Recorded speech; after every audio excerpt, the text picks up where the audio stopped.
Welcome in, everyone, to another episode of Catfish on Ice.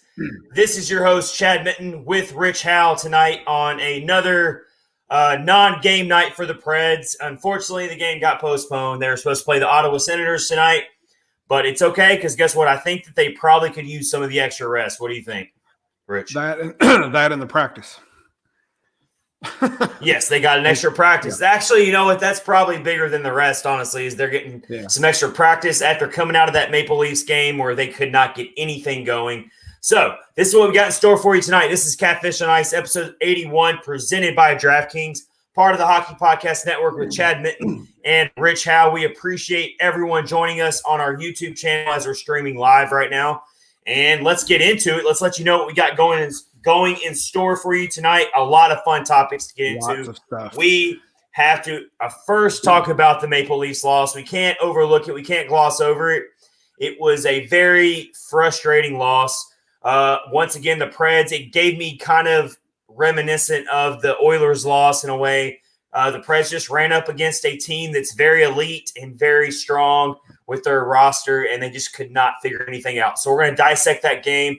We're going to talk about the impact that they have on getting this little extra break with the postponement as they get ready to play the Montreal Canadiens on Saturday. We're going to list some MVPs. We're getting closer to the quarter mark of the season. We're not quite there yet, but we're getting there. And we want to list off some early season MVPs for the Predators. Some players that have been very, very critical to where they're at right now. At 9-6-1 on the season, they are in third place in the division right now at this early juncture. 2 points out of first. Even this early, that is still a very big deal. I don't think anyone expected that. So we are going to list some players who are obvious MVPs. We got five. I got five players that I put on this list. And let me tell you, precursor, I had a hard time picking that fifth player. The top four were pretty easy. Right. They were pretty straightforward. That fifth player, I'll see what Rich thinks, but it was really hard to pick that fifth player. And then, you know what? Going back to that Maple Leafs game, I could not get over how annoying their goal song was. And it gave me a very good idea for a segment that we're going to do tonight, and that is the best and the worst NHL goal songs. And it is very prominent in hockey that you know what that goal song is. If you go to a lot of home games for your home team, you know that goal song. You can't help but get that euphoria when you hear your team score that goal and you hear that song. It instantly gives you that great joyous feeling. But there are some really bad goal songs. There's some out there. Questionable choices, that's for sure. And Rich is the musician of the podcast. He knows all about music way more than I do. I don't have a musical talent in my body, but it's okay because Rich is going to carry us through that segment. We're going to list off the good ones. We're going to list off the ones that we think are just horrible and annoying. Can't wait to do that. And then finally, it's Thursday, so we're going to do our battle for the Central Power Rankings. Let's see where me and Rich had the Central Division ranked after another week's worth of games. That is always interesting to see where we put the teams. Usually, lately, me and Rich have been disagreeing. We have not been on the same page with our rankings. But that's what makes it fun, though. That's what makes it fun, though, right? Yeah. Oh, absolutely. Yeah. I mean, we don't have to agree. Yeah. How's your week going so far, Rich? It's going pretty good.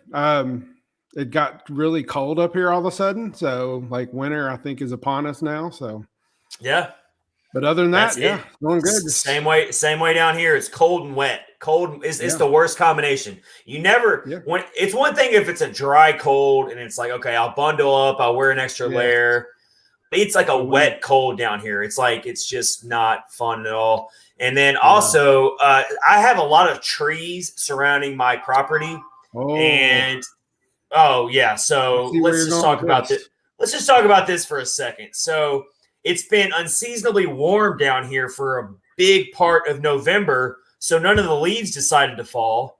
Well, had a pretty windy couple of days. I think a little bit of a mini storm came through. And guess what happened? All of the leaves on all of my trees came down all at once. I'm talking like I've never seen so many leaves in my life. And it got to the point where it's like it took me like half a day to get all these leaves mowed up and put back out into the soil to help the grass grow better next year. I'm a sucker. I'm a sucker for making sure my yard looks good. Like that's one of my weird things I love. Like I love a good front yard, but these leaves, and then it rained, so the leaves were all wet, so I couldn't do anything about it right away. And it's just like, oh my gosh, it drove me crazy.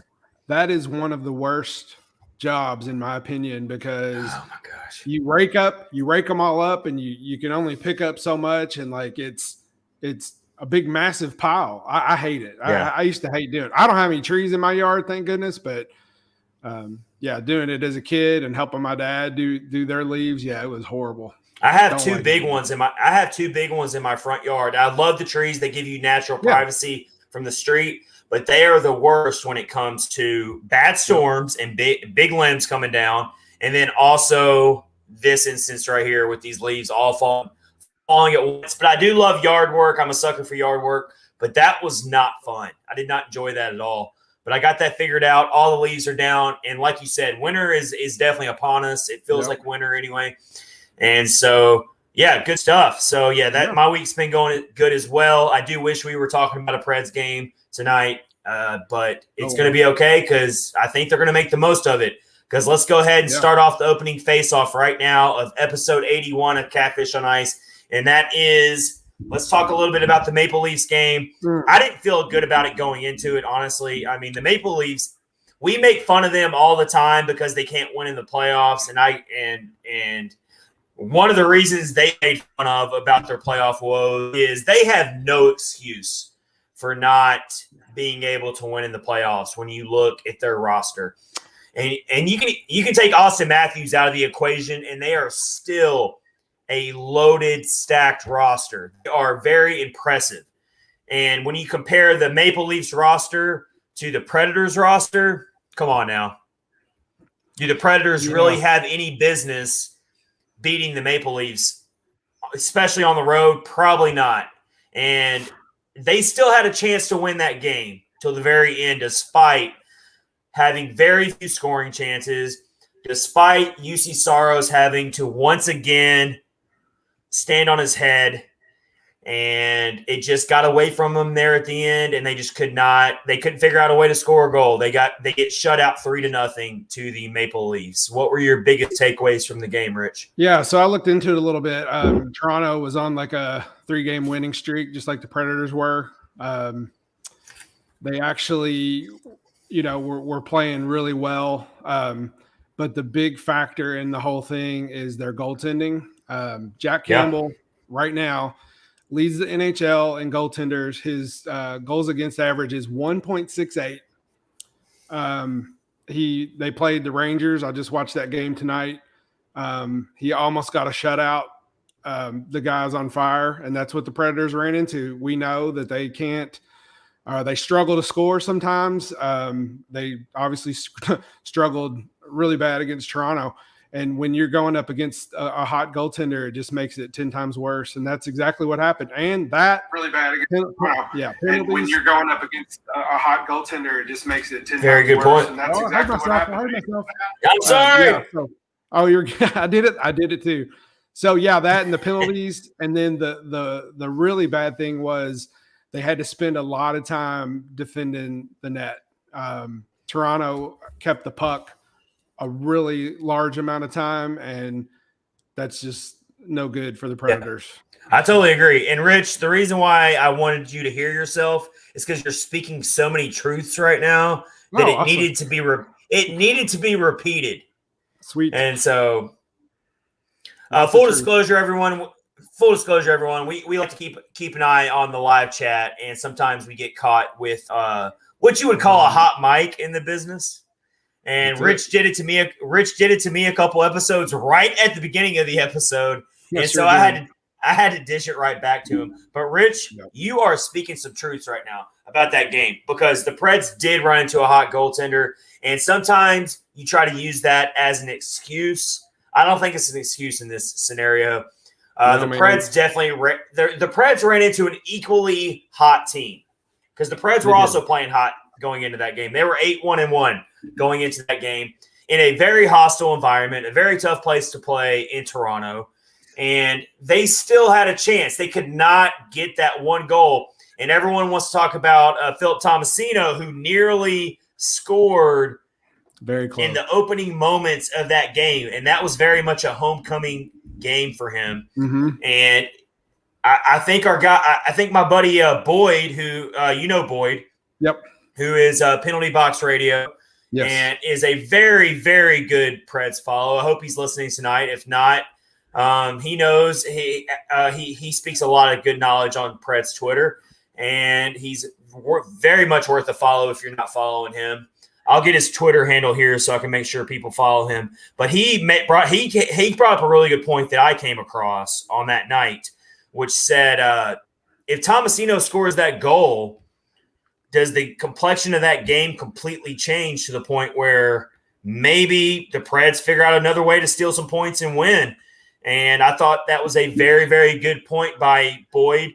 His Twitter handle is @Boyd_1212. So go follow him. He's a feature writer for Penalty Box Radio. So I wanted to give him credit for that. But yes, I totally agree. It was one of those games where don't lose sleep over it. Sometimes you're just going to lose against a really good team. Yeah. I think the penalties hurt them. Like I said earlier, Toronto has a very, one of the top power play units. Matthews scored the power play goal. That dude's a cheat code, man. He's like watching a video game. It's really fun to watch him play. And that's another thing too. The Preds do keep flirting with these penalties, and when you're playing against great teams like the Maple Leafs, you just can't do it. You got to figure out a way not to do it, and it's hard for this team because they are it's a bad combination of you've got a lot of young players out there who are going to make mistakes. Tomasino got caught with the penalty in that game that it looked like a frustration penalty where his stick got caught out there.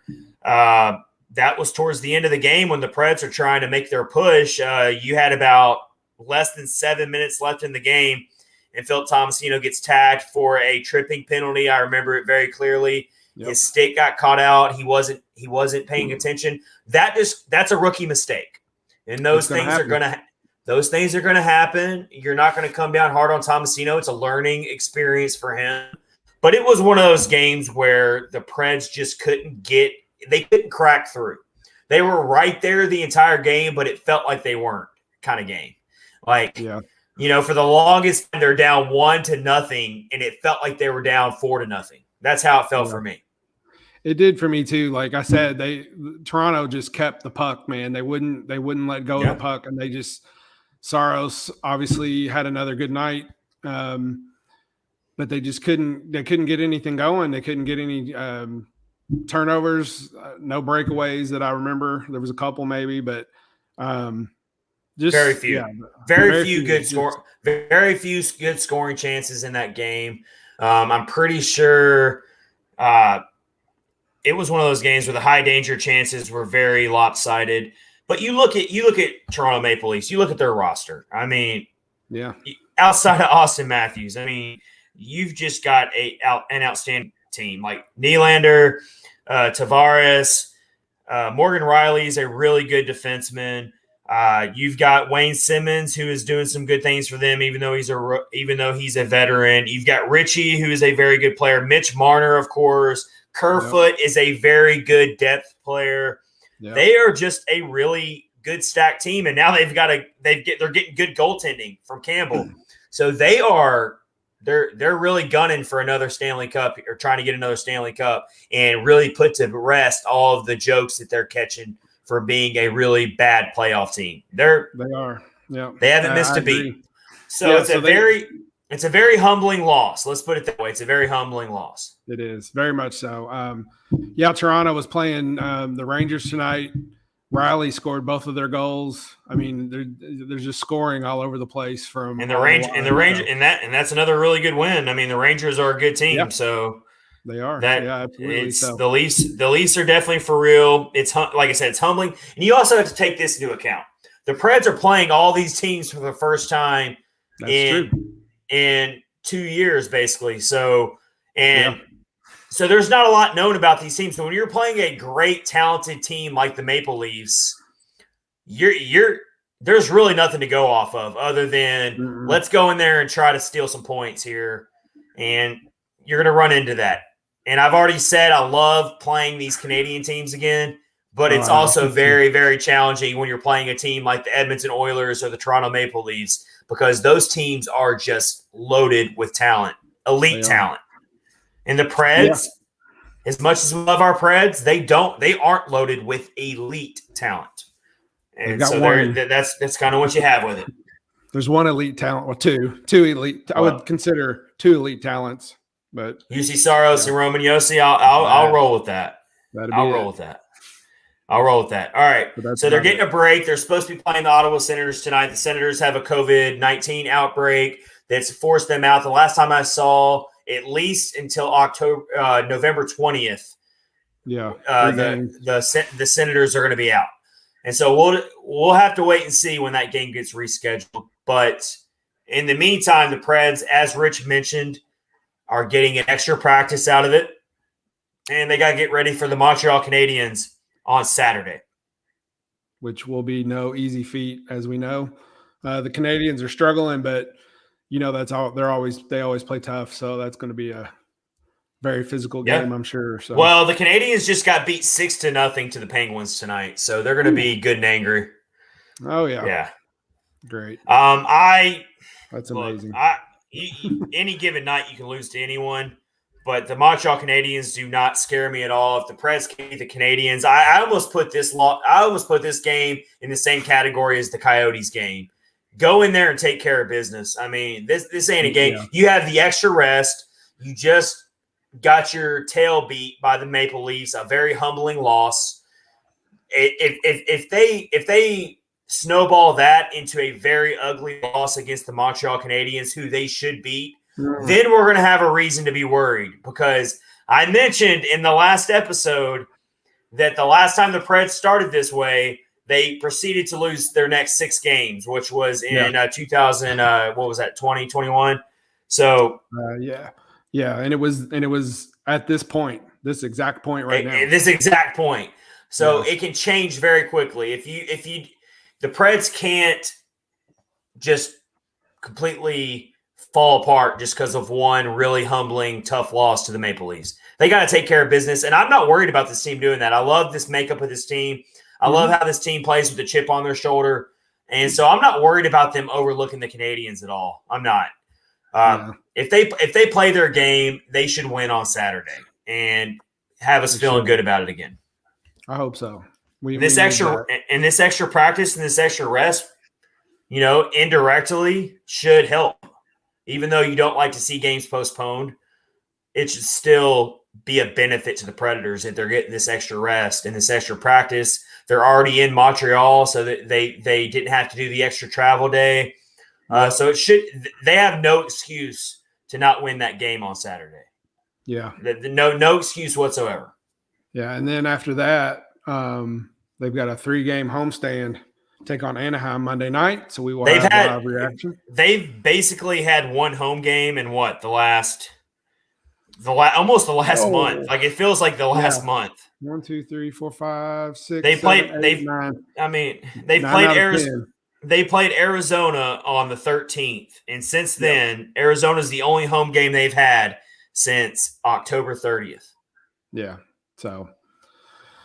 Yeah, we'll see what happens. They need to get back home in front of this home crowd. If they take care of business and beat Montreal on Saturday, there is no reason why Bridgestone Arena should not be so loud on Monday against the Anaheim Ducks. There's no reason.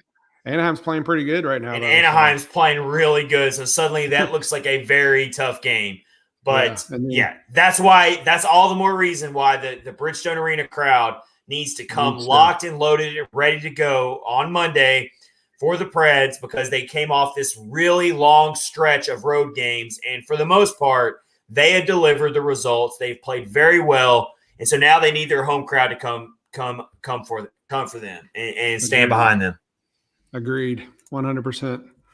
All right. Loud, and that gets us to our next segment. This is episode 81 of Catfish on Ice with Chad Minton and Rich Howe. We are brought to you by DraftKings, and we are part of the Hockey Podcast Network. Hockey Podcast Network has so many great hockey podcasts covering all the different NHL teams, covering other NHL sports as well, including even some minor league podcasts. Mm-hmm. They cover some goalies. They cover all different angles of hockey podcast. And so go follow them at Hockey Podcast, at Hockey Podnet. I'm sorry. Botch that. And we are very thrilled and honored to be a part of the network with them. Thank you for that. All right, let's get our next segment. Let's go with our team MVPs so far as we get closer and closer to the quarter mark of the season. We are just short of it. Rich, I feel like we are going to agree, hands down, not even a question, on 4 out of these 5 picks that I've made. Maybe all 5, though. You never know. I'm going to go with the ones that I know you're going to agree with me on. If you don't agree with me on any of these, then you need to cut in quick. Let's start with the most obvious one, and we'll work our way down. How about that? Okay, that'll work. Roman Josi. No question. No question. No, absolutely no question. He is playing like not only a Rich, you wrote a really good article for Predlines.com covering Roman Josi and how he is looking like a Norris Trophy winning defenseman once again this season. Kind of elaborate on that. Tell us what you're seeing from Roman Josi this season. Yeah, so the year he won the Norris Trophy, at this point in the season, that was 2019-20. He had 17 points at the same spot in the season. He's got 16 so far. He'd probably have more tonight if they were going to be playing Ottawa. He's tied for first place with Adam Fox right now for points for defensemen. So he's just got to keep up that pace. If he can keep that pace up, I think he'll be in a good spot. The Norris really isn't given away just on points. It's given away on the players' contribution to the team as a whole and their position. So you take Roman Josi away from the Predators, and they would be in a world of hurt. So, yep. And that's why, yeah. And very, very well said. And that's why I bring up Roman Josi when I say NHL MVP. Do I think he's going to win the NHL MVP? No, because obviously you have a guy named Connor McDavid out there, and you also have a couple other really outstanding forwards who are always going to win that award most likely. But I'm just saying he plays like an NHL MVP is my point. Because he is so valuable to the Predators, whereas if you took him off this team, they would be very, very hurt to the point where I don't even think they would have a chance at the playoffs. They wouldn't even be able to sniff the playoffs if they did not have Roman Josi. Because you think the Preds can't score now and can't generate offensive chances now. If they didn't have Roman Josi, oh my gosh, it'd be a mess. So I agree. He's a very easy player to bring up for MVP right now. Team That's MVP. Number one. It's a good one, but it's also a very easy choice. Let's get to the net. I'm going most obvious to least obvious here. I'm working my way down. My next most obvious here is Juuse Saros. Of course. Because he's a goaltender, if anyone didn't know that. If we got any new hockey listeners, we welcome you in. Juuse Saros is the goaltender of the Nashville Predators, and he's pretty damn good. And I've got some stats written down here for Juuse Saros that, Rich, they're kind of going to blow your mind a little bit. You ready for this? I am ready. Do you need to strap in? Do you need to buckle yourself into your chair to make sure you don't fall out of it? I'm sitting down. I should be good. We'll see. All right. So I did some digging here. I really wanted to figure out, okay, past the normal stats that everyone looks at for goalies, goals against, save percentage. Right. I wanted to look in to see how good is he really doing in some different situations. And it all checks out that he's having a career type of season so far. Like his best career seasons so far in his career, he's having right now. And I got a really good stat here that's going to back that up. At high danger chances, which Juuse Saros has faced a lot of them. Tons. Juuse Saros, his high danger save percentage is at .878, which is way above his career average, way above it. I think his career average is like a .82 high danger save percentage. He has only given up 6 goals out of 49 high danger chances against. That's strong. So you've got goaltenders out there who struggle to stay around 90% save percentage. Yeah. And those are goaltenders who we don't consider good goaltenders in the NHL. But I'm trying to put it in perspective here. Against very high-quality scoring chances, Juuse Saros is still performing almost at a level as some of the most mediocre goaltenders in this league, and that's against high-danger chances, which means that he is doing an outstanding job of keeping the Predators in games that they might not have any business being in. Lindsay's on YouTube. She said, he's a goaltender. I feel like he's not a human. He's playing out of his mind and being hung out to dry. That is true. Yeah. He does get hung out to dry. She's right about that. Welcome to the Predators. But that stat, yeah, right? Pecorine says hello because he was used to that for a while too. Oh, yeah. Unfortunately. Very good point there, Lindsay. He does look not human, and he had a really good save. He had some good saves against the Maple Leafs that kept the Predators in that game as well. Yeah. Another really good one against Austin Matthews. Yeah. Did you were see they? that clip? Yeah. They paid respect to each other. Austin Matthews was like, all right, I got to give you credit for that one. Yeah. Austin Matthews has a very hard slap shot, and Saros stopped it like really like cold. And another stat that really stands out about Juuse Saros at even strength, in even strength scenarios, Juuse Saros has a 94 save percentage, which is like that's about as high as you can get in realistic terms. Is a 94. When you're getting in the 94 range for a save percentage, you're like reaching like Dominique Hasek type levels, like ridiculous, like all-time great goaltending type of stuff. So at even strength, Saros is like almost unbreakable when you keep it even strength. When he's going up against the power play, the other team's power play, his save percentage drops down to a .85. So there's where your big drop off is. There's where Juuse Saros is giving up some goals, and that goes right back to what I've been really beating the desk on all year. Is the Preds got to hone back on some of these penalties, hone back on some of that aggression that they like to play with, be a little smarter, more disciplined with your stick. Don't let the emotions get the best of you sometimes. And they got to realize they have such a great goaltender who is going to bail them out on a lot of occasions. Yeah. But when you're going up against elite teams like the Maple Leafs and you're going on the penalty kill, well, it's not going to – your chances drastically decrease that you're going to be able to win that game.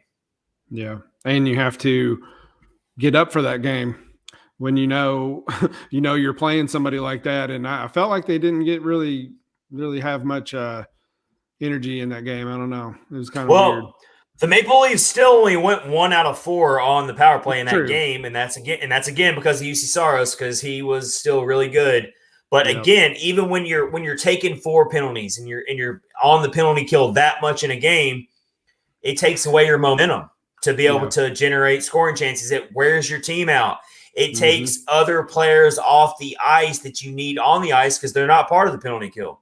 So it really disrupts the momentum of your team and the chemistry of your team when you're taking that many penalties. So they got to hone that in. They've got to focus on that. But Juuse Saros, he was an easy choice. So I've got 2 really easy ones so far, Juuse Saros and Roman Josi. Real quick on Saros, when I was looking up the top 10 goaltenders, he actually broke the top 10 in the NHL. So he's number 10 right now. So Well, very deserved. Very deserved. And definitely. I totally expect him to once again be in that conversation to be a Vezina Trophy nominee. I think so. I think he'll definitely be in the mix there. Yep. All right, I got another one. This one's not as obvious, but it's still pretty obvious. And it's Matt Duchene. I totally agree. I think that's pretty obvious. He's on fire. It's pretty obvious, but I don't think he's most as obvious as the first two. Is my point. I'm working my way down. Yeah. Matt Duchene. He had a good streak going. No, I was just saying he had a really good streak going, and unfortunately it ended. So, well, everyone's hot streak ended in Toronto except for Juuse Saros. Sure did. Let's just be honest.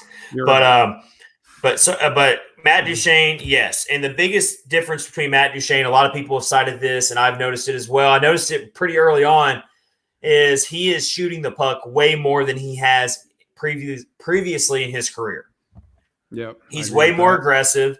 Way more aggressive. He is so this season he's averaging just a shade under 3 shots on goal per game, 2.93. His career average going into the season was a 2.46, which is a pretty sizable gap in average. So that's a big spike right there, is that he's shooting the puck more.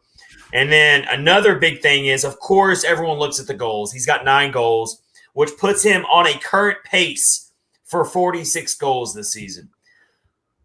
I don't think he's going to score 46 goals. I'm going to be totally honest. I think the law of averages is going to come down a little bit, and he's not going to do that. But I will say, Duchene does have a very good chance of breaking the single season goal record for the Nashville Predators, which is owned by Victor Arvidsson right now. I do think he has a chance to break that. I hope so. He's playing really well, and it's good to see. He's had spurts in past seasons where he's played like this, but nothing consistent. But now is the point of the season where the consistency needs to continue, and we'll see how he does now. They're at that. A bunch of the players are at the point where they were, last season or the season. Well, not last season; it was horrible, but you know what I mean. This is the spot in the season where they need to start continuing on with with playing well. So. Mm-hmm. Victor Arvidsson has the all-time single season record at 34 goals, which he set in 2018-19. So a very, very young record. Outside of that, Jason Arnott had 33 goals in 2008-2009. Philip Forsberg also had 33 goals in 2015-16.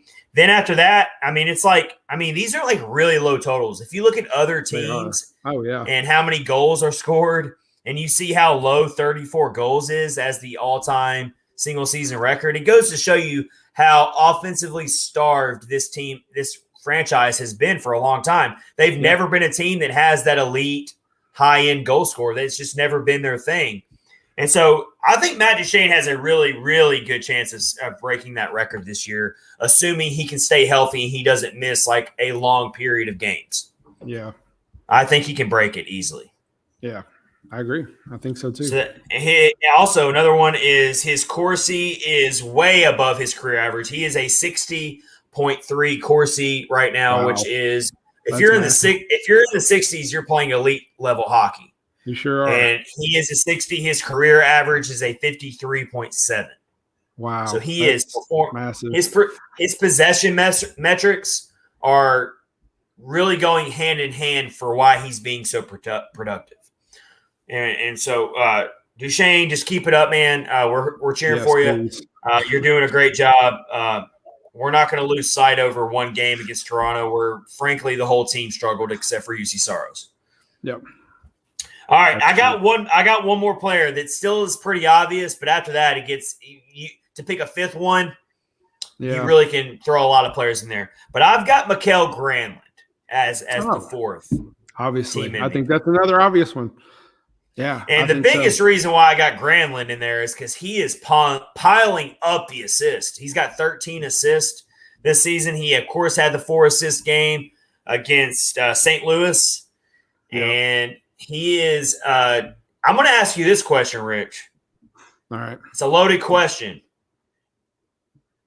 Where would the Preds be right now if they did not re-sign Granlund at the last second over the offseason?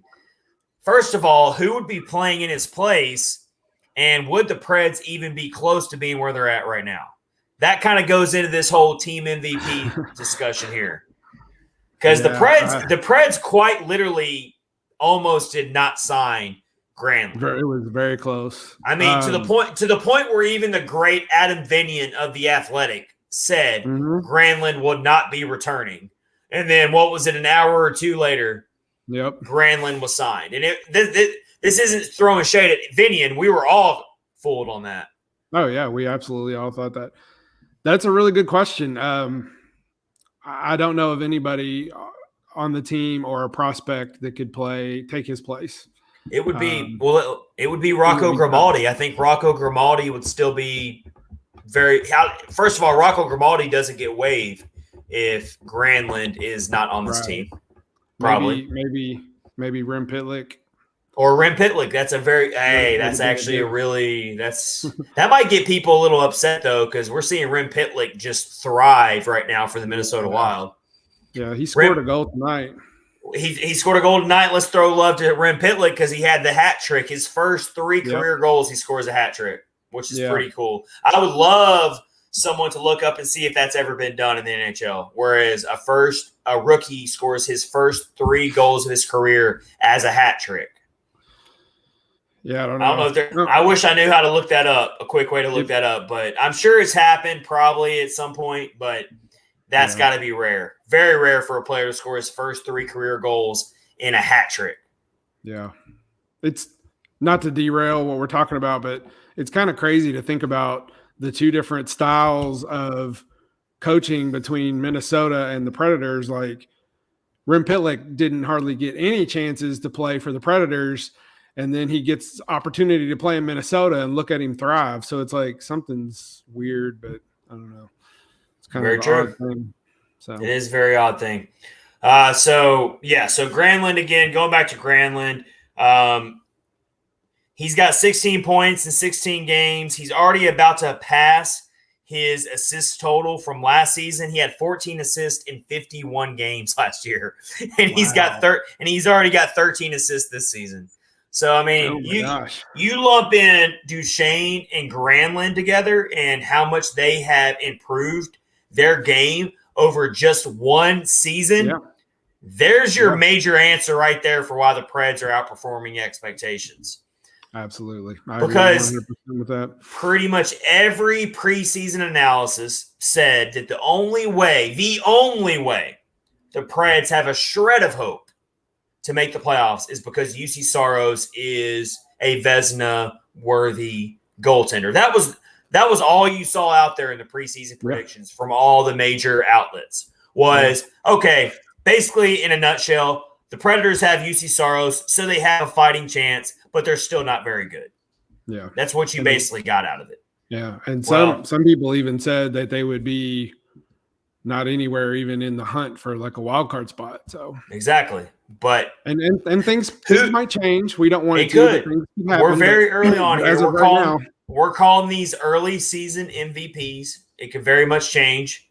Yep. But right now, to have the Predators where they're at, Matt Duchene and Mikael Granlund are absolutely the main reasons outside of Saros, of course, where they came out of nowhere to get this team where they're at right now. Yep. Agreed. All right.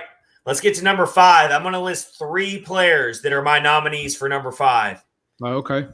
And you can pick which one you would pick out of these 3. All right. A game. Yeah, we love games. Mm-hmm. All right. Ryan Johansson, Tanner Jeannot, or Tommy Novak. Ooh. And before you scoff at Tommy Novak, I'm not scoffing at him at all. Can you imagine if Tommy Novak came into this lineup and completely fell apart and showed that he wasn't ready to play these vital minutes? It would have left John Hines scrambling. It would have left – we didn't know what to expect from Novak when he got that chance. We were like – we knew he was always a really good prospect in Milwaukee, but none of Yep. us were really sure that he was ready to make that jump. And boy, is he proven that he is. He's looking good.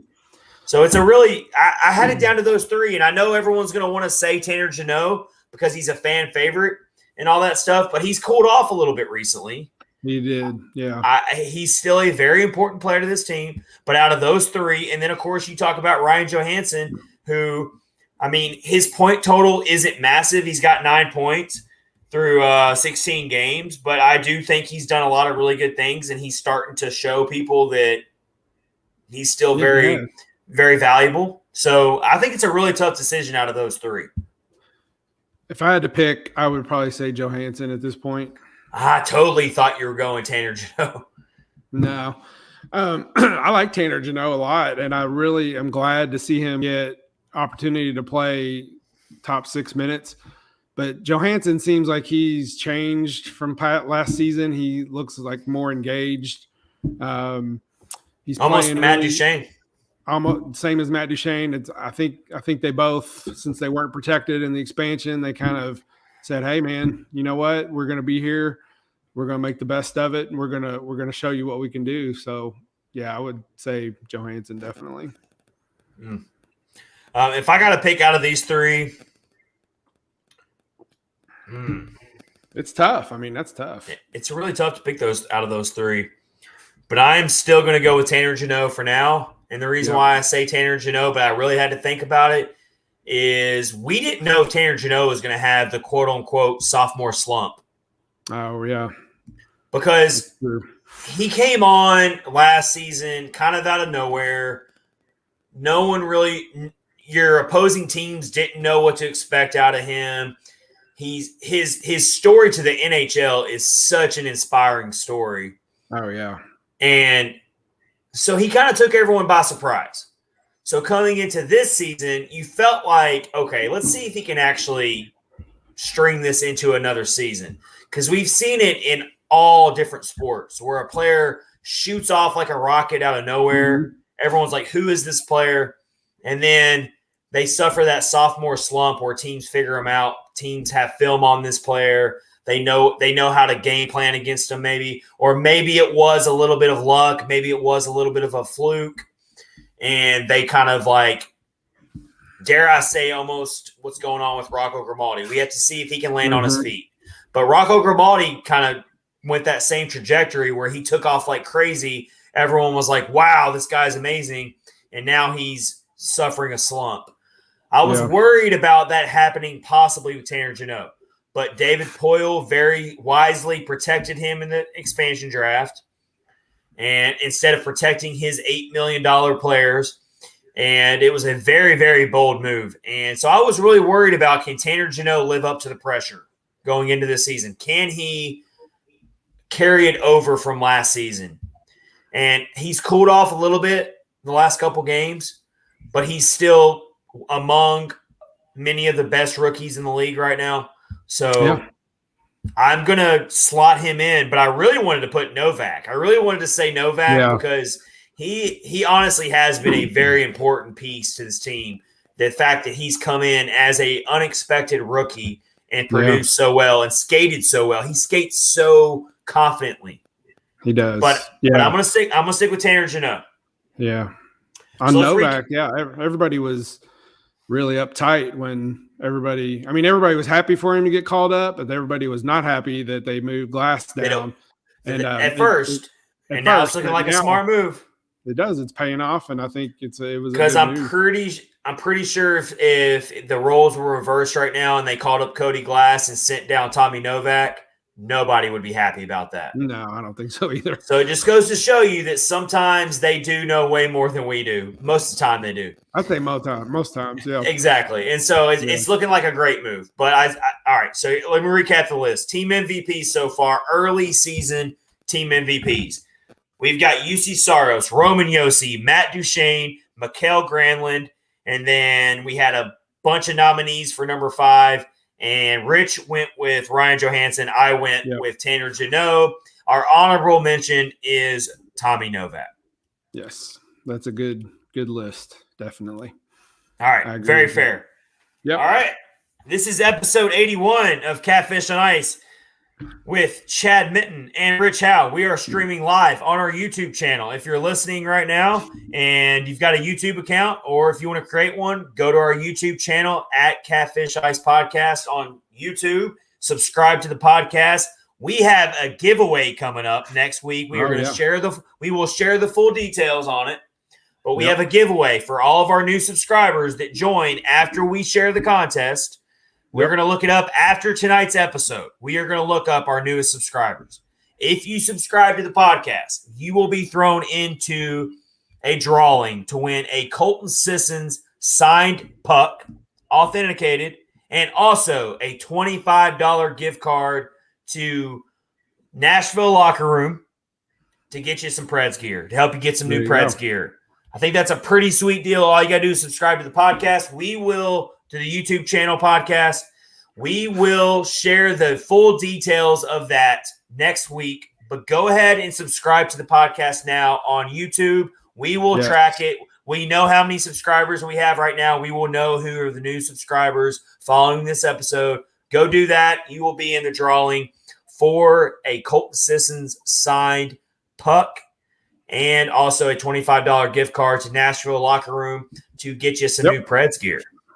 Yes, absolutely. It's a holiday puck even. So it's perfect timing. Perfect timing. Yeah. Perfect timing. Yep. We are also presented by DraftKings, and the NHL season is, of course, underway. And now DraftKings has a really sweet deal for all of our listeners. The DraftKings Sportsbook is an official sports betting partner of the NHL, and new customers can bet just $1 on any NHL game right now to win $100 in free bets if either team scores a goal. It doesn't matter if it's a one-timer, a clapper, a deflection, however they light the lamp, you win with DraftKings. If the sportsbook isn't available in your state yet, DraftKings will not leave you empty-handed because you can do the daily fantasy, just like our Catfish on Ice Fantasy Hockey League right now, where we have to check our teams religiously every day. Checking my fantasy hockey team is literally like a second job right now. Yeah, I'm getting destroyed. Because I'm so petty and I want to win at everything. But so you got DraftKings offers the daily fantasy as well for you if you don't have sports betting in your state right now. So go download the DraftKings Sportsbook app now and use promo code THPN. Throw down $1 on any NHL game and win $100 in free bets if either team scores a goal this week.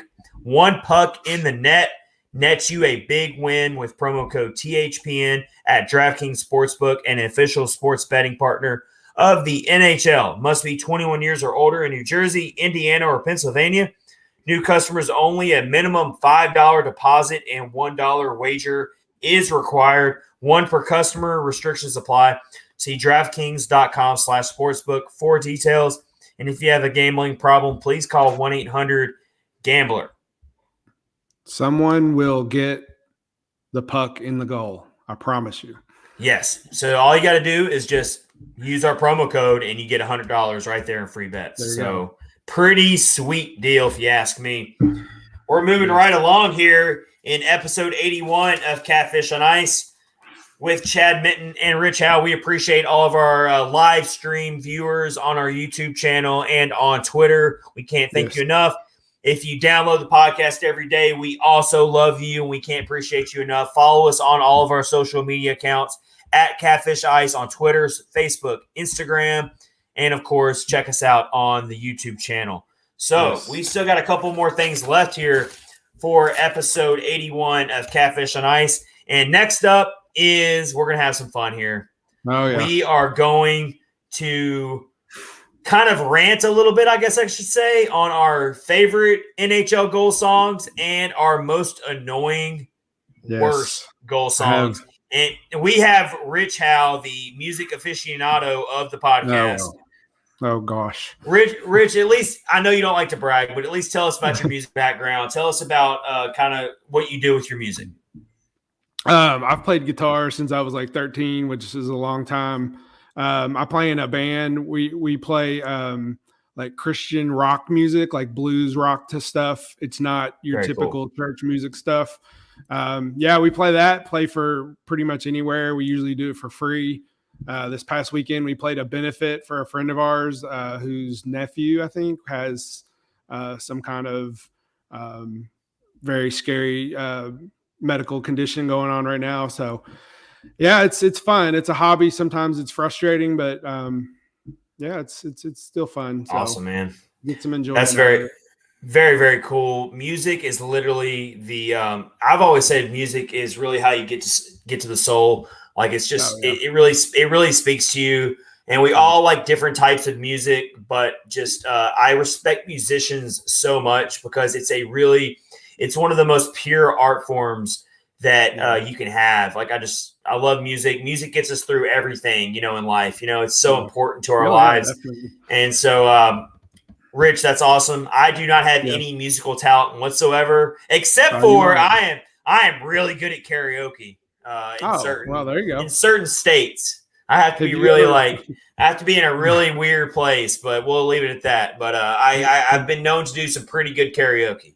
Have you ever done I Have Friends in Low Places? No, I've never done that one. Good. But I feel like probably 90% of Nashville residents have. I'm probably in the minority on that one. It's like you have to do it to get a driver's license or something. Yeah, right. Yeah, they require that. All right. So let's get into it here. Let's get into our best and worst NHL goal songs. And of course, we're a Preds podcast, and the Preds have a little bit of a collaborative goal song here because for the longest time it's always been Tim McGraw. I like it. I love it. It's synonymous with Preds hockey. Anyone who's ever been to a Preds hockey game knows that that's what plays at the very end is I like it. Okay, I'm not singing. But you know what I mean. Good. I like it. I love it. All right, Rich, you're the musician. You can sing if you want to sing on the podcast. I cannot sing at all. No, I cannot sing one bit. So it's ugly. So yeah, it's pretty good. It's good. So I've actually got a good list and a bad list going. Yeah, I've got one too. I did mine worst / most annoying because I think they kind of go hand in hand. Okay. But also real quick, going back to the Preds, they have the Black Keys gold on the ceiling, which I think that's a good play on words. I think that's a good the Black Keys are from Nashville.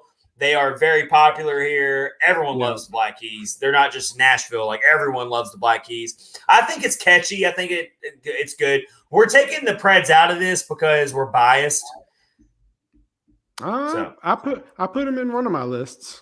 Okay. Well, I mean that's fair. But that's all right. I have mine ranked. So go with your first. You want to do the bad ones first? Yeah, let's go with the bad ones first. Okay, so I've got 5 bad ones. So I'll give you number 5. Number 5. And these don't have anything to do with my love or hate for any of these teams. It's not fair. Not biased at all. So number 5, I have the St. Louis Blues. So when the St. Louis Blues score a goal, their organist plays When the Saints Go Marching In. Yeah. And then there's some kind of rock song after that. I couldn't figure out what it was.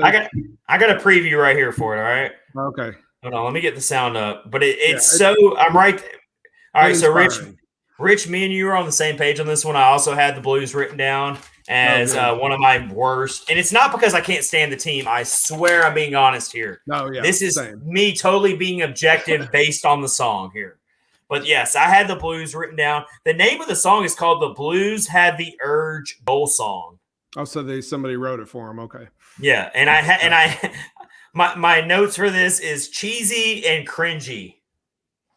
It is a little all cringy. Right, so I'm going to play it right now. Inspiring.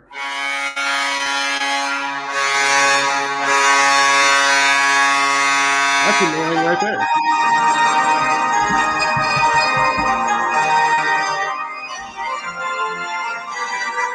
All right.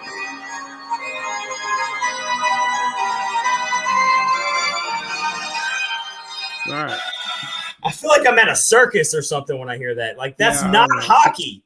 That is not hockey at all. Like, I can't imagine that Blues fans actually like that. I don't know. I wouldn't. And if they do, they are wearing blinders because No, that I is agree. not a hockey goal song at all. No, I don't think so either. That is definitely on both me and Rich's worst, most annoying goal songs, and it's all the more perfect that it happens to be the St. Louis Blues. Yep, absolutely. All right. So next on my list. All right, let's see if we agree. Let me list one here, and then we'll see if you agree with. Let's see if you agree with me. So this is a song that I actually used to love. Like I used to love this song. I actually really like this band. They are a really awesome band, and this team completely ruined that for me, and now I can never hear this song ever again. And I'm gonna go ahead and play it first for our listeners over the microphone, and then we will discuss.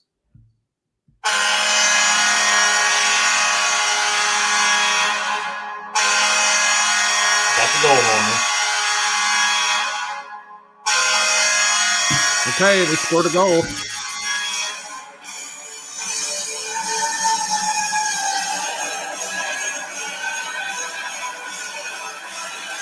Oh, is that the Chicago Blackhawks? Yes. Is that Chelsea Dagger? It's Chelsea Dagger by the Fratellis. Yeah, I've got that as number one. It is such a good. I'm not ranking mine. I'm just listing mine. But it's such a good song. I used to love that song. And then when it became synonymous with the Blackhawks, I can't get it out of my mind now. And so every time I hear that song on like Pandora or on Spotify, I have to instantly turn the song off because I cannot think about anything other than the Blackhawks. So it's just they've ruined that song for me forever. There you go. It's such a good song, but it's the Blackhawks. Yeah, and it's also kind of a weird hockey song too. But it is. It's kind of It doesn't really make much sense as a hockey song. So I have one. So this song is like a classic song, but the team kind of gyps you out of hearing it. So here's what it is. So the Columbus Blue Jackets, when they score a goal, they play about 3 seconds of For Those About to Rock by AC/DC. Yeah. So you hear the first part of that song, and then they go into some song called The Whip by Loxley's. I don't even know who that is. I've never even heard of them, but it gives you like a tease of that awesome For Those About to Rock. And then like, you don't get any more of it at all. Yeah. So I don't like that. And that is kind of weird. I've been talking with Lindsay. She's afraid that I was going to say something about the Flames goal song because they play TNT, but I think all the players have like their own goal song, but that did not make the list. So I'm all right with that. So Lindsay, TNT by the Flames goal song is actually on my great list, my best list. Because that is it's so perfect. It's so perfect because you think about it. It's like the Flames, TNT, and it's AC/DC. What's more hockey and that kind of stuff than AC/DC? And so I actually think that's a good one, TNT by AC/DC. We're still looking at the bad ones here for now. We are, yeah. So do you have another one? I have a good one here, or one that I think a lot of people are going to agree with, and that is the Boston Bruins. Oh, see, I have that as an honorable mention. Are you serious? I love that. I love that. Kernkraft I think it's so overplayed, and it's just it's so 90s, and it's like you can't come up with something better. Yeah, like it was used in a scene, one of my favorite movies, Shaun of the Dead. So like every time I hear that, I think of Shaun of the Dead. So I like it. I think it's cool, but it's I got to throw some credit here to hockeywilderness.com, a really good list I found ranking all of the goal songs. It's a really good article, by the way. This is from 2020, so it's not outdated at all. But they ranked the Boston Bruins a goal song as number 30 out of all the NHL teams, and it's quoted as saying, "It's not 1999 anymore. Change your goal song, Bruins. It's a crime against humanity that Good Vibrations by Marky Mark isn't Boston's goal song yet." Could you imagine if that was their goal song, Good Vibrations by Marky Mark? You want to talk about going back in time machine. I would probably not be a fan anymore. Ah, come on. I couldn't handle that. I couldn't handle that. If their goal song was Marky Mark, Good Vibrations, I would have them on my good list. Really? We're just thinking differently here. We're totally thinking differently here, but it's okay. All right. So so far on our bad list, we've got the Blues with their weird organ goal song that just sounds cheesy and cringy. I've got the Blackhawks for Telly's Chelsea Dagger, not because the song's not good, but because it's the Blackhawks. It doesn't match hockey, and they've just ruined a song I used to love. You've got the Blue Jackets goal song. Yes. Yeah. You said it's just a strange, weird mix.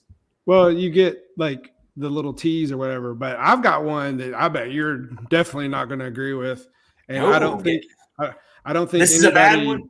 This is a bad one on here. This is a bad one still. All right. A lot of people are probably going to disagree with this, but I'm going to say the Dallas Stars. The song is "Puck Off" by Pantera. Yeah, we're disagreeing again. I cannot stand that at all, and I like that. I like heavy music. I don't know. It's just something about it. All they do is everybody goes Dallas Stars, and it's just so. If I'm making this completely objective here, then I actually have to go on the other side. I have the Stars song written down as one of my best goal songs. Here's why. I've got some arguments around this. Pantera wrote the song just for that. And that you're talking about one of the best heavy metal bands of all time. I'm not saying they're the best. We're not going to turn into a metal podcast here. But I will say they're definitely considered one of the tops. And they're from that area. They are. They're from the Dallas area. So you've got the ties there. You got the local ties. I think heavy metal ties in with hockey very, very well because of the violence of the sport and the hard hitting and the grunt and the grit and the metal. And I find it really cool that they wrote a song for the team as far as scoring a goal. Now, does it get annoying when you're playing against them and you have to hear that song? Absolutely. I'm not going to argue. As far as annoying goes, if you're the opposing fan, I'll put it on there as annoying. But I do think, being objective, it's a pretty cool song. Also, Pantera is probably in my top 5 favorite bands of all time. I'm also being a little biased here. I'm definitely a metalhead. I grew up in the 90s loving the grunge and loving all of that music. So I'm a little biased here as well. But I've actually got them. It is annoying, though. I'm right there with you when it comes to annoying. Yeah, it's super annoying. The whole Dallas Stars. Dallas Stars. Yeah, my roommate Clayton, who's been on the podcast, bring him up all the time. We'll be watching a Stars game on the TV or even out like somewhere watching it, and he like yells it in public. Oh, like, there you go. The song, and like people look at him like he's crazy because he is crazy.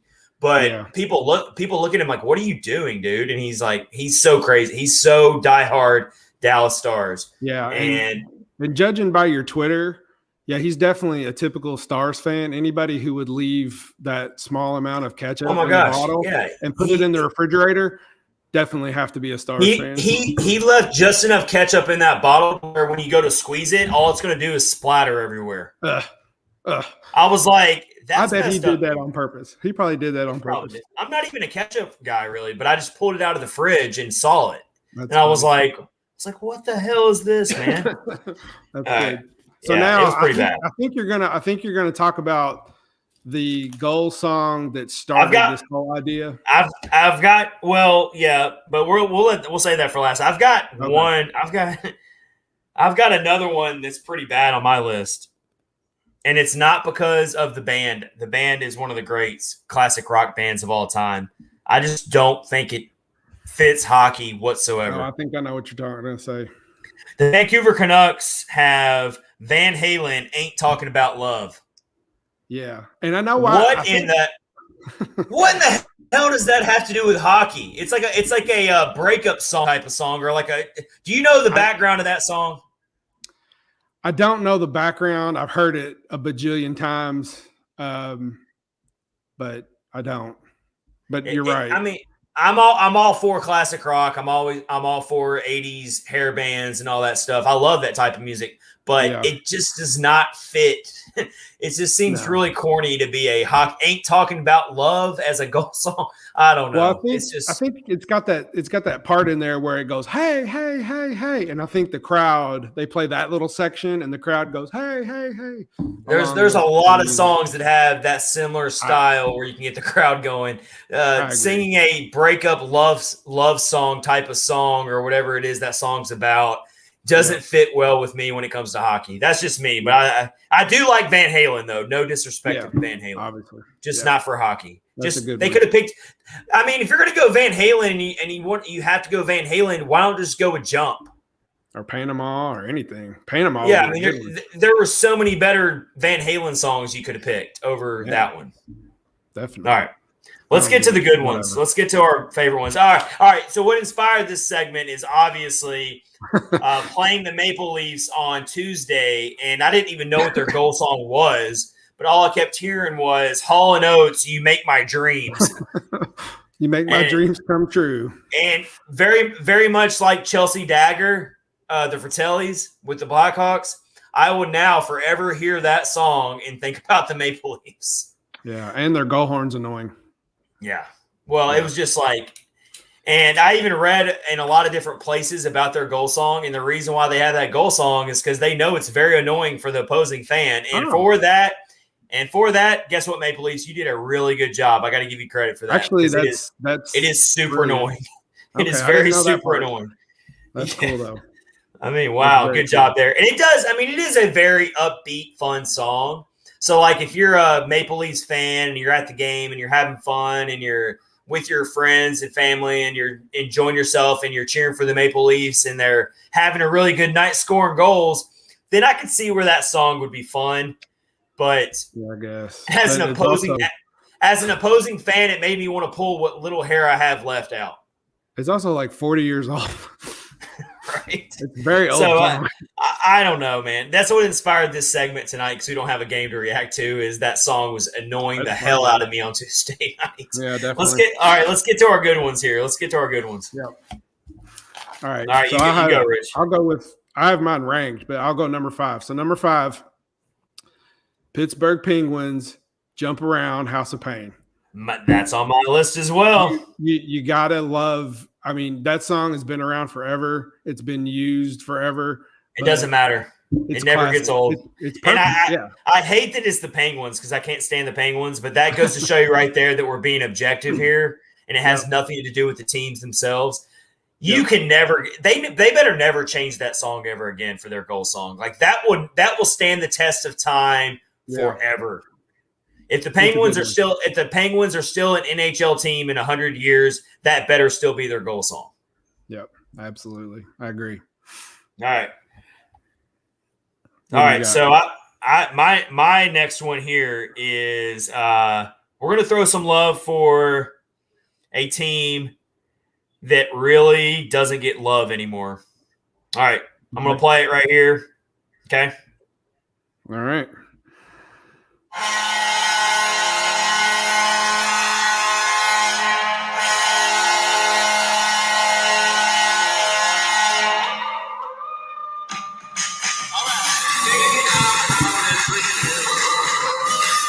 I know what that is.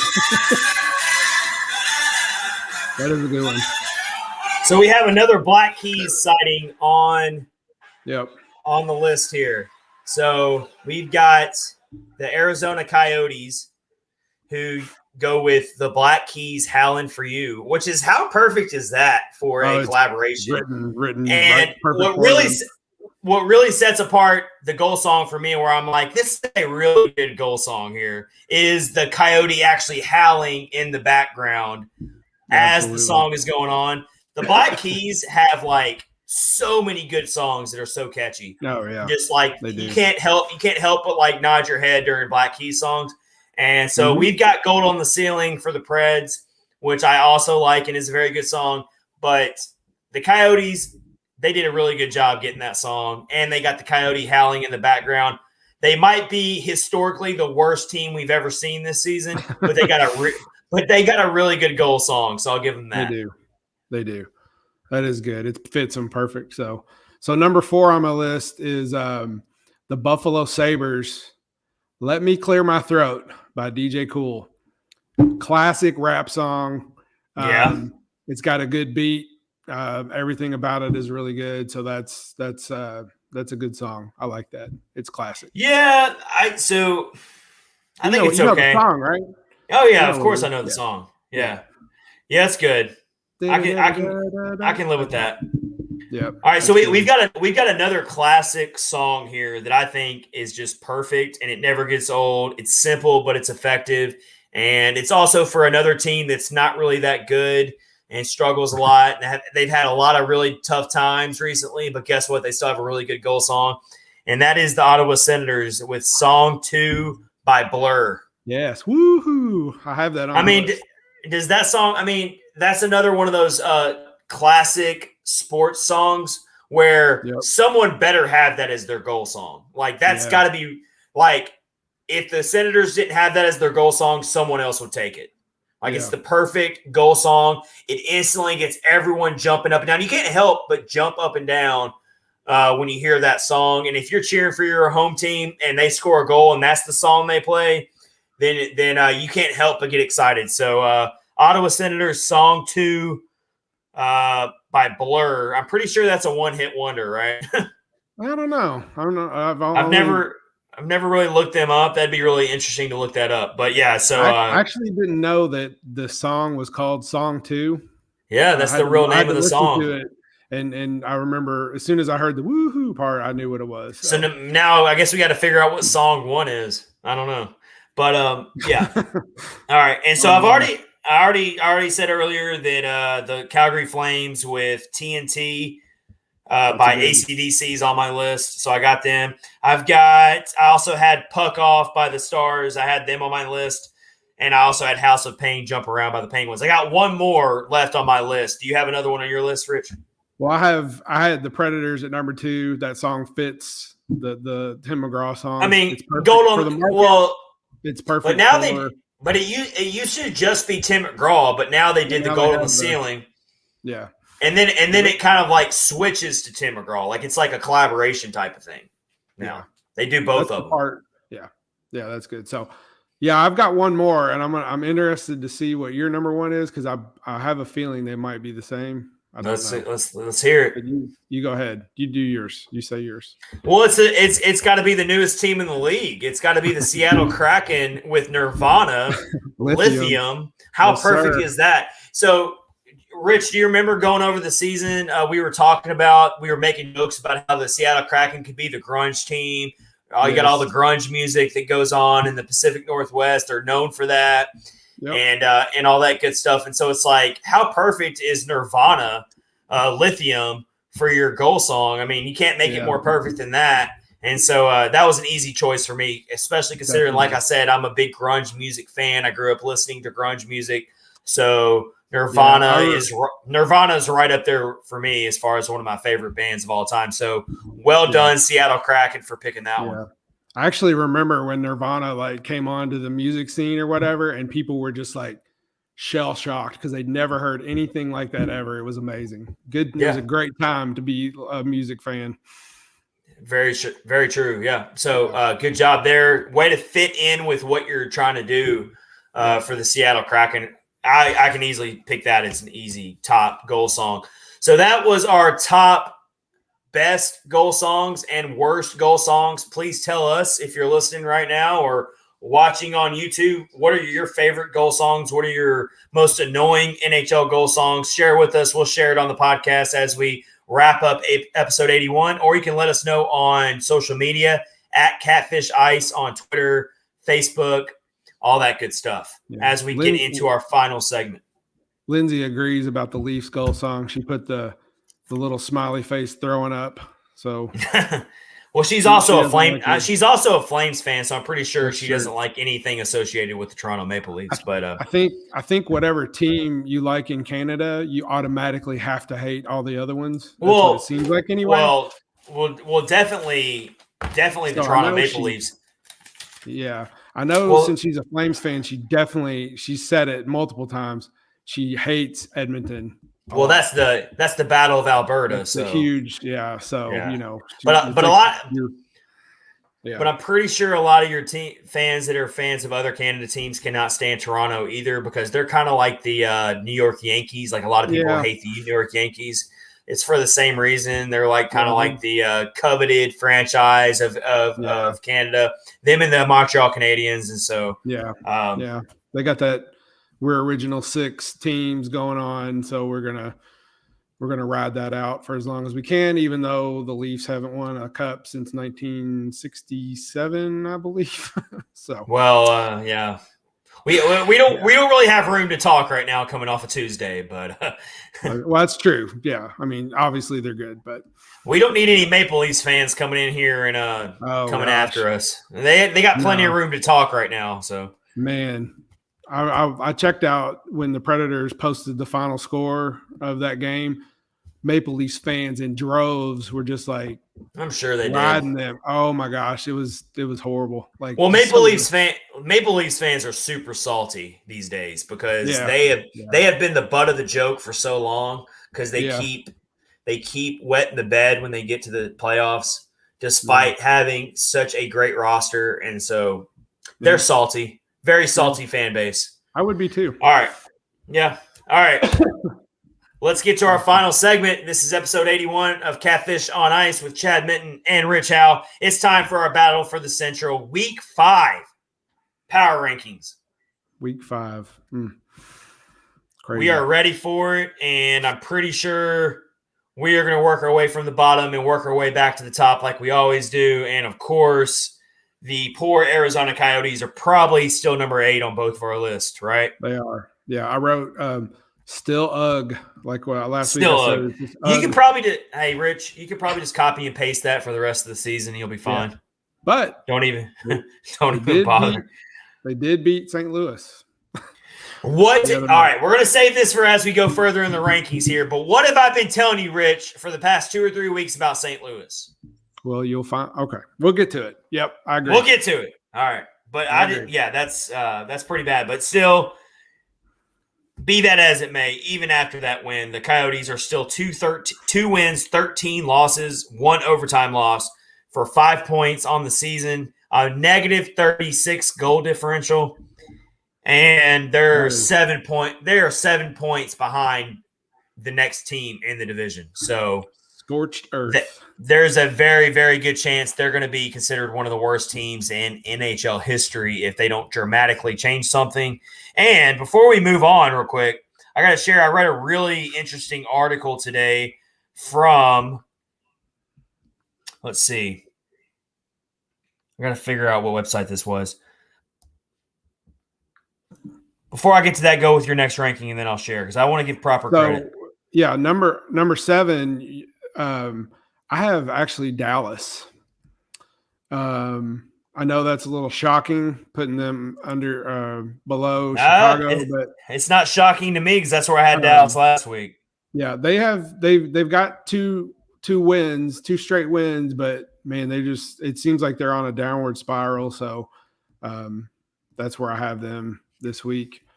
I had them at 5th last week. So I also have Dallas at number 7 right now. Oh, wow. I had him at 7 last week. They are 6-2 on the season. They're having coaching problems with Rick Bowness. A lot of people want him to get fired. I don't know how he's going to survive the full season as head coach unless they somehow out of nowhere just change something. They struggle to score. They're very much like the Preds in the way that they can't figure out ways to score goals. The big difference is the Dallas Stars do not have a goaltender in net like Juuse Saros to overcome their scoring issues. That's the biggest difference between the Stars and the Predators that I see right now. And so I got them at number 7, just like I did last week. Also, okay, let me get back to this Coyotes quote that I wanted to share. So this is from markerzone.com, which I've never come across their stuff before. So that's why I wanted to go back and give credit to this. But the Coyotes GM Bill Armstrong on why the organization tore it down to the studs is the headline. And the reason why I wanted to share this on the episode tonight is because what he's talking about is what a lot of people wanted David Poile to do over the offseason. Yep. And do you really want this? Would you really want this to be happening to the Predators right now? Because this is what the Coyotes GM was quoted as saying in this article. Let me share these quotes here.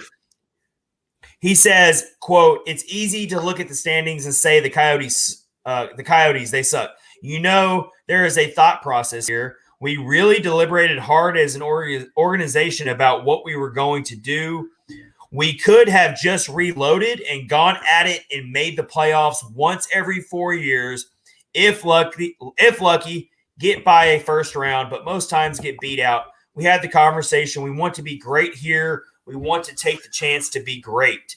And the reason why, when I read that quote, I was like, wow, that's a lot of what the Preds fans have been saying for years is, yeah, we can make the playoffs every year, but what does it all mean? We're just going to get bounced in the first round anyway. It's time to rebuild. It's time to tear it all down. Well, that's what the Coyotes are doing right now. Would Preds fans really be okay with being as bad as the Coyotes are right now if it meant rebuilding? When in the offseason, people might have said they were going to be okay with that, but I promise you, no one would be okay with that. No, exactly. You're on Preds Twitter and you're on Preds Facebook. I promise you, no one would like that. It would be horrible. It would be really bad. And not to mention that, but you can say that the Preds partially rebuilt because they did trade away Ryan Ellis and they did trade away Victor Arvidsson. And they are bringing in a lot of younger players who are playing vital minutes. So we're kind of getting the best of both worlds here. We're getting a very competitive team who does have a chance to do something special this year. Yeah. But they are still kind of rebuilding, which is kind of what I guess David Poile meant at the time when he said competitive rebuild. Yep. And plus, like, I don't think Roman Josi would have been okay with that either. So. And Phil Forsberg wouldn't have been okay with it either. Phil Forsberg, yeah, definitely not. And Saros probably would have wanted to go somewhere else. So, yeah, it would have been. So that just gives you a window into what the Coyotes are doing right now in their thought process and what it could have been with the Preds if they would have decided to go that way. Just perspective. Yep, I agree. All right, so let's get to our next ranking here. Number 6, I think we're both going to agree it's still the Chicago Blackhawks. Yep. They're actually on a 4-game win streak. So they may have straightened themselves out. We'll see, they're starting to figure some things out right now. I really hope that they don't start pushing the Predators for another spot in the standings because, you know, even though we all agree that was a really bad game from the Preds, Blackhawks beat them. Yep, they did. Yep. In overtime, as much as we hate to say that. But, yeah, the Blackhawks here, they've won 3 games in a row, actually. No, 4. Yeah, 4. They beat the Kraken, the Kraken, the Coyotes, the Pittsburgh Penguins, and the Preds. They started this 4-game winning streak with a win over the Preds. Not the most impressive 4 straight wins. I mean, Pittsburgh's not what they used to be. Arizona, we know Arizona. Seattle is really, really tanking right now. Seattle is not looking like the expansion team darling that the Vegas Golden Knights were. I think their fans are already mad at their coach too. But still, the Blackhawks are definitely showing progress. Can't take that away from them. Yeah. So we got them at number 6. Number 5, I've got the St. Louis Blues. Oh. I have Colorado. You will not give Colorado any credit. You refuse. Hey, they got more bad news today. Or the other day, JT Compher is out for a month. That team cannot catch a break when it comes to injuries. They're on a 3-game win streak. I looked this up today, but 2 of those wins were against the Canucks. So there you go. Fair enough. I mean, Yeah, I mean, I think once they straighten, we've said it before, once they straighten out, I think they'll be fine, but just not ready to move on. Well, I got the Blues at number 5. They are beating the San Jose Sharks 4-1 tonight, but I am not going to take the Blues seriously for a long time because guess what? They will snap a 4-game losing streak tonight, and in those 4 games, they lost to the Arizona Coyotes. I wrote that note down as well. Is it 4 games? Okay. They lost 4. Well, really, they lost 4 of their last 5 coming into tonight. Okay. Because they also lost to the Anaheim Ducks 4-1 in that stretch of 5 games. They lost to the LA Kings 3-2. Yeah. If they win tonight, it will be their 2nd win this month against the San Jose Sharks. So, I mean, they're just not impressive to me. They're not impressive at all. I think they're frauds. Yeah. They will be – I could see them battling with the Preds for that wild card spot. Yep. They're in 4th on my list. So which means I've moved the Predators up to number 4 on my list. Go ahead. Oh, number 4 I have is St. Louis. So Number 5, Colorado, 4, St. Louis. So, and you've got Predators at number 4. I got the Preds at number 4. Yeah, I've got them. I didn't really penalize them at all for losing to the Maple Leafs. I just think they ran into a better team in a bad situation, and it's not like they got ran out of the building at all. They had a chance there despite not really playing a great game, and they just got beat. They got beat by a team that's probably better than them on paper, and so I didn't penalize them or drop them at all. They're 9-6-1 with 19 points, and they've got a +2 goal differential. And so they're at number 4, but I can't put them in that elite status yet for the division. All right. So that means my number 3 is Minnesota. Yeah, that's mine too. I bumped Minnesota back up a little bit. I think I dropped them to 5th last week. If I'm correct, I don't know if you wrote that down. I don't have it in front of me. Pretty sure I harshly came down on the Minnesota Wild last week. And you were even like completely shocked. You were like, wow, like what's wrong with you? Like, why do you hate the Wild so much? Yeah. I was like, I just don't believe in them. And I look back on it and I'm like, I was a little harsh on them. Yeah. So I moved them back up to number 3, which means I got Colorado at number 2. Me and you are way off on our rankings. You for got Colorado. That right. Because I think Colorado Avalanche. I think the Colorado Avalanche are really about to just start going on a tear. Yeah, I agree. And once they do, then that's when I'll give them their props. But yeah, I just fair enough. Can't move them up yet. So yeah, number 2. Go ahead. I'm just saying, despite all the injuries they've dealt with, they're still hanging around and they're still right there in the thick of things. Yeah. It's pretty impressive. And so that just tells me that once they get to full strength, they're going to be really hard to beat. Like, which is what we all predicted going into the season. Yeah. So I actually have Nashville at number 2. Whoa.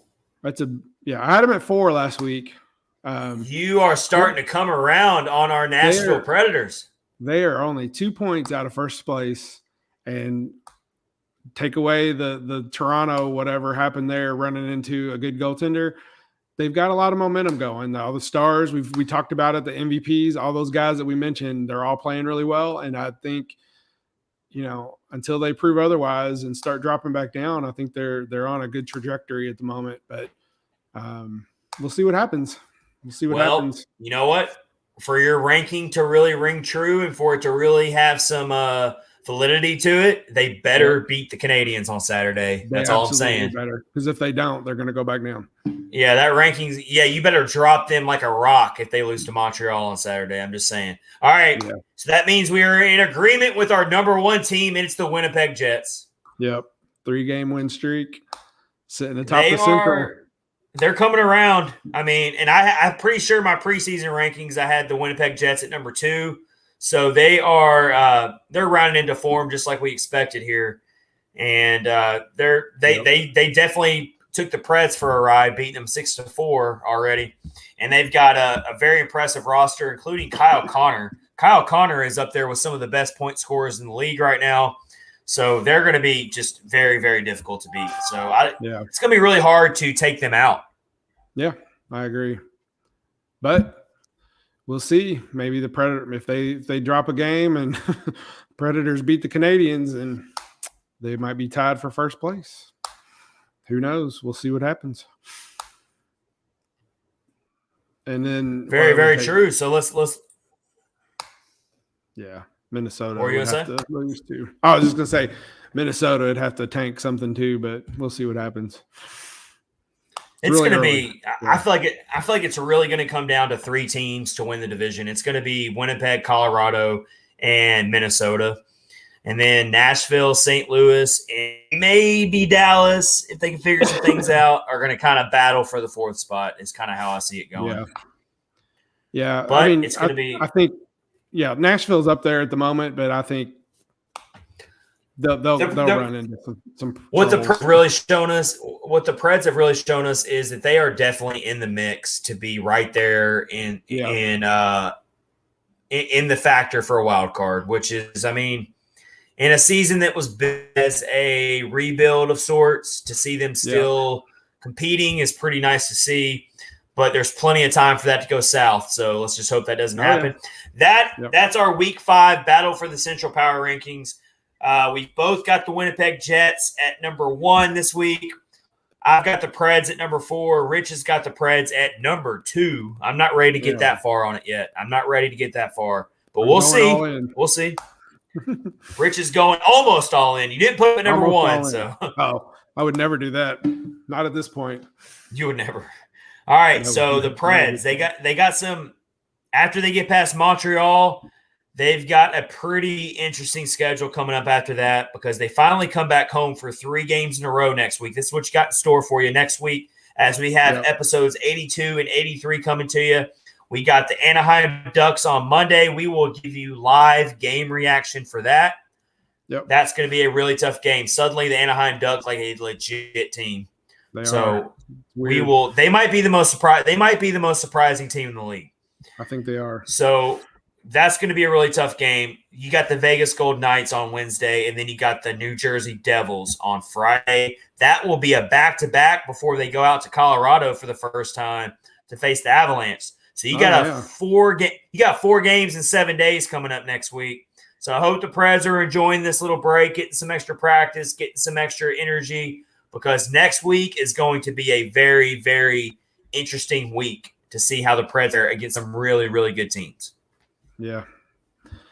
It'll be interesting. They close out the month of November and at home against Columbus. So that might not be an easy one either. So, All right. So this has been episode 81 of Catfish on Ice. We appreciate everyone listening on our podcast platforms. We appreciate you watching on our YouTube channel. Go follow us on Twitter, Facebook, and Instagram at Catfish Ice. This has been Chad Minton with Rich Howe. We hope everyone has an outstanding weekend as you're bringing in the winter temperatures, and we're getting further and further into this hockey season as the Preds are giving us a reason to be interested and giving us a reason to think maybe, just maybe, they have a chance to surprise all of us. So again, so everyone have a great weekend. We will see you next week on Monday for episode 82. Until then, everyone stay safe and take care of one another. Have a good one.